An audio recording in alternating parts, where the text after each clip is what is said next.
Hello, everybody. Welcome back to Stink King Sports. I'm your host, Nicholas Stink King, and today we have my Sunday night and Monday night football review. To be honest, I didn't make a prediction yesterday. It slipped my mind. If I would have picked, I would have had the Buccaneers 28-24. That was wrong, obviously. We'll get to that in a little bit. Let's start off with the most obvious game. I'm not going to talk about it. I'm just going to give you the headlines. Steelers killed the Jaguars, remain undefeated. There's nothing much to talk about in that game. It wasn't even close. It was never close. Moving on to more interesting games that I have more to talk about, though. The Panthers shut out the Lions 20-0. And listen, it's not because it was a close game. It's because Matthew Stafford absolutely bombed on Sunday. I mean, he lost to backup quarterback, and it was never close. The game was never close. He was 18 for 33 for 178 yards. I mean, this is a contract year for this dude, and he's playing like this. That's unacceptable. I mean, that was just absolutely atrocious, that performance on Sunday. And nothing against PJ Walker, who didn't play great at all. I mean, but he did enough to shut out Matt Stafford. PJ Walker, an XFL quarterback, did enough to shut out Matt Stafford. I mean, he was 24 for 34 for 258 yards and a touchdown and 2 picks. I mean, that's just Stafford. Yeah, he didn't have Swift and he didn't have Galladay. But I mean, you gotta show up. I mean, that's unacceptable. But alas, DJ Moore had a hell of a day. He was 7 receptions for $127, and all in all, the Lions' playoff hopes are nearly extinct after falling to 4-6 on Sunday. The Titans beat the Baltimore Ravens in an overtime thriller on Sunday, 30-24. And let's start with the Ravens. J.K. Dobbins had an impressive day, rushing 15 times for 70 yards and a touchdown. Lamar did have an interception, but other than that, didn't play horrible. Granted, he was far from great, but he was 17-29 for 186 yards and a touchdown. Honestly, the reason the game was lost was due to the Ravens' defense, because they couldn't stop the best running back in the league, Derrick Henry. I mean, this man was fed the ball 28 times for 133 yards, and the game-winning 29-yard touchdown run, mind you. I mean, this was a monstrous performance again by Henry, reminiscent of the divisional round game we saw last year. Tannehill also played well, but just we saw a repeat of the divisional game. The Titans' defense did enough to stop Lamar, and they fed Derrick Henry, and the Ravens had no plan for it. The Browns beat the Eagles 22-17. Listen, Carson Wentz. Okay, no exaggeration. This dude may be the worst quarterback in the NFC East. I probably would take Andy Dalton over him. I would probably take Alex Smith over him, and I may take Daniel Jones over him. It's between him and Alex Smith for the worst quarterback in the NFC East. I mean, this guy sucks. He took 5 sacks yesterday against a Browns defense with no Myles Garrett and tossed 2 interceptions as well. I mean, this guy's just absolutely horrible. He's atrocious. I mean, a couple years ago, we were talking about him being the MVP, and now we're thinking, maybe Jalen Hurts should start. And I think he should. This guy can't do anything. I mean, yeah, threw 2 touchdowns, but I mean, Jalen Hurts is looking like a pretty good option right now compared to this guy who's tossed 14 interceptions on the year and takes sack after sack after sack, and has such a low football IQ. I mean, it's horrible. Nick Chubb, though, for the Browns, had another great game, rushing 20 times for $114. And Baker was 12 for 22 for 204 yards. Nick Chubb is an absolutely phenomenal running back when healthy. And all in all, it might not be a bad idea to give Jalen Hurts a chance for the Eagles, but the Browns do get the win, and the Eagles fall to 3-6-1. The Texans topped the Patriots 27-20. Listen, the only reason that the Texans won this game is simply because of Deshaun Watson played better than Cam Newton. I mean, he was great. 28 for 37 for 344 yards and 2 touchdowns. And Cam played exceptionally well, going 26 for 40 for 365 yards and a touchdown. No picks by either quarterback. Both quarterbacks had ratings over 100 as well. I mean, that's very impressive. Where Watson outperformed Newton, was in the rushing attack. I mean, Watson was the leading rusher for the Texans, including a beast touchdown run. On the ground rush, Watson netted 36 yards and 6 carries, which evens out to 6 yards a carry, while Newton only had 6 yards total. I mean, Deshaun Watson is a freak, and it's the sole reason the Texans snagged that win against the Patriots on Sunday.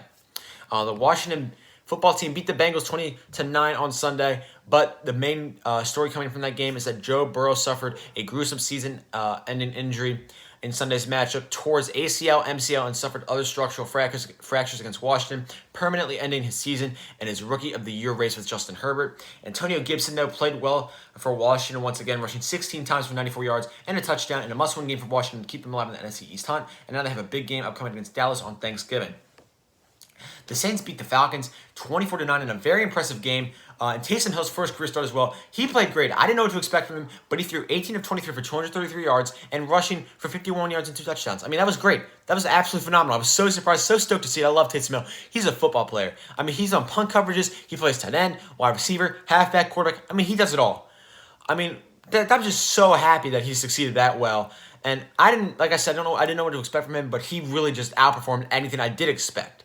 The Saints defense also played phenomenal, forcing 8 sacks and 2 interceptions, and holding the explosive Falcons offense at bay for 9 points. Didn't even score a touchdown. Didn't reach the end zone. Younghoe Koo knocked all 3 field goals in. But I mean, what a game from Taysom Hill. What a game from the Saints defense. Amazing, amazing stuff. Saints keep advancing in the NFC. I mean, really surprising me over these past couple of weeks. And they're looking like they could really rack up that one spot sooner than later. The Dolphins snapped the win streak against the Broncos with a final score of 20-13. And this game really hurt me for personal reasons. I love Tua Tagovailoa, and to see him get benched really sucked. And he really wasn't playing well. He deserved to be benched in that situation if they wanted to win the game. I mean, he was 11 for 20 for 83 yards. And, I did not mind the switch to Fitzpatrick in order to win the game. I'm glad, however, it was reported that Tua would be starting next week, which I'm happy to see. Melvin Gordon had a very good game statistically, rushing for 84 yards and 2 touchdowns, while Drew Lock continued to turn the ball over and rack up no touchdowns, had an interception. All in all, it was a disappointing loss for the Dolphins and a win for the Broncos in a season where they're definitely not going to make the playoffs. I'm sorry. The Chargers beat the Jets 34-28. Justin Herbert played great once again, throwing 37 for 49 for 3 touchdowns, continuing to surprise us, as I thought he was going to be a bust, as many other people thought he was going to be a bust. Keenan Allen also had a great game, snagging 16 receptions for $145 and a touchdown. Flacco didn't play bad either, going 15 of 30 for 205 yards, 2 touchdowns, and a pick. All in all, the Chargers took advantage of the easy win. And just get a moral win for more or less. They're not going to make the playoffs either, but Justin Herbert continues to ball out for the Chargers, looking like one of the best picks, up from this draft, hands down. And the game of the week, the game of the day, honestly, Rodrigo Blankenship's field goal in overtime lifts the Colts over the Packers in a 34-31 thriller. Listen, Jonathan Taylor finally broke out once again, and Rodgers and Rivers both played phenomenally in that Sunday matchup, both with 3 touchdowns and an interception. The game came down, honestly, in my opinion, to the Packers' 3 lost fumbles, which set up opportunities for the Colts to win, and they took advantage. And Blankenship took advantage of the final field goal. I mean, Rivers and Rodgers both threw amazingly. I mean, Taylor was near 100 yards, but I mean, it was a tough loss for the Packers. A game they really should have won. Had they not had 4 turnovers, which is a little bit pathetic for a team of their caliber. But alas, the Colts are now in a prime opportunity to win the AFC South. I think it's pretty certain the Packers are going to win the NFC North now, with the Vikings falling to the Cowboys. So all in all, the Colts looking like a really dangerous team. Not going to lie, they're looking really, really good right now, especially if Phillip Rivers can keep up this clean play. The Cowboys upset the Vikings, as I just said, 31-28 in an amazing game. Kirk Cousins and Andy Dalton both played phenomenally. Cousins throwing for over 300 yards and 3 touchdowns with no interceptions. Dalton throwing for 200 yards, 3 touchdowns and a pick. Cook and Elliott both rushed for over 100 yards, while Adam Thielen had 123 receiving yards and 2 touchdown catches. The Cowboys keep their hunt in the NFC East alive against the big game against the Vikings, and amidst the big game against Washington. While the Vikings diminished their playoff hopes almost entirely. I mean, that was a tough loss for Minnesota, tough loss for Cousins. It really wasn't his fault whatsoever. His defenses, they played horrible. I mean, against Andy Dalton, you should not be allowing up 31 points, but alas, the Cowboys are now 3-7 and in a prime spot to take position in the NFC East. It's a winner take. It's anybody's division at that point. And another offensive shootout, the Chiefs topped the Raiders 35-31 among amazing performances by Kelce and Hill, who each over had 100 yards receiving each. Clyde Edwards-Helaire, who had 2 touchdowns, and Mahomes, who played exceptionally well. So did Derek Carr, by the way, who's absolutely having a phenomenal year. And he got great help from Aguilar and Darren Waller as well. All in all, it was a great offensive game. The Chiefs got the revenge. It was a great coach game by Andy Reid. Really fun stuff to watch. Mahomes and the Chiefs are such an exciting team. Chiefs defense is a step up against these big offenses, but all in all, a big win for the Chiefs. Keeps them out 1 loss and right behind the Steelers for the first seed in the AFC, considering the Steelers lose at some point this year. And finally, the Monday night game in which the Rams topped the Buccaneers 27-24. Listen, Derek Carr, if he can limit the turnovers, the Rams are going to be so much better. I mean, he had 2 picks yesterday, 376 passing yards, though, and 3 touchdowns. But the game honestly came down to that Brady interception with about a minute and a half left. I mean, I didn't know what he saw in Cameron Brate's right there. I mean, he wasn't open, and he completely sailed that ball.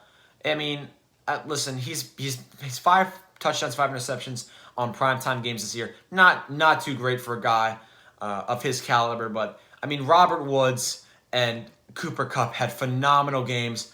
I mean, just each over 130 yards receiving, 23 receptions and a touchdown between the both of them. I mean, geez, what a duo in Los Angeles. And Antonio Brown was the leading receiver for the Buccaneers, nagging 57 receiving yards. I mean, it was a great game, fun to watch, but Brady needs to limit those turnovers with throwing, on in the interceptions. I mean, that's the second time on Monday night we've seen him make a costly mistake, and he needs to really improve on taking care of the football. But that's all I have for you today. Thank you all so much for watching. If you did enjoy the video, please consider liking and subscribing. It does help the channel out. Ring that notification bell, and I'm out. Peace.